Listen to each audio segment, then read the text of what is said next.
certain acts have made arbitration mandatory, like we have Cooperative Societies Act, Multi-State Cooperative Act, Micro Small Medium Enterprises Act.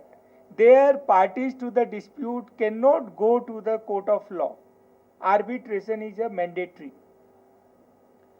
So till the person, as soon as in our childhood also there were differences of opinion, and like a monitor in the class, he used to resolve, he was like an arbitrator.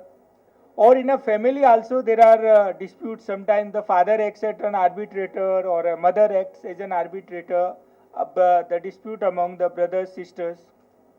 So disputes are inevitable. Now what are the advantages? The mechanisms are to litigation and ADR.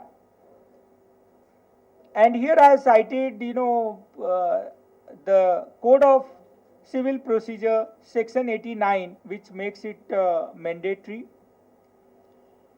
Now, in arbitration, the word arbiter has come from Latin language, there where the arbiter means judge. So, in arbitration process, the arbitrator plays the role of a judge and makes the pronouncement.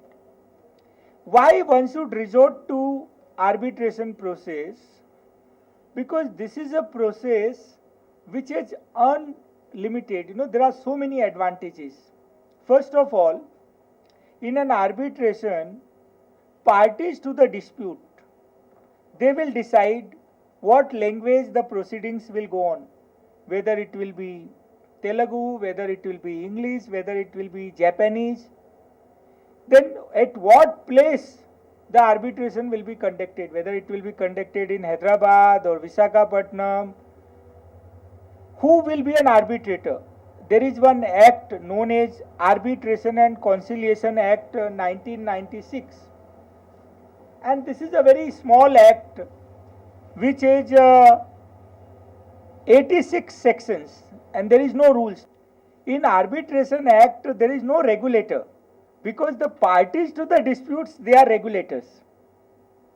So this act provides that any person who is of the age of majority, there is no criteria of citizenship, there is no criteria of educational qualifications, there is no criteria of a net worth.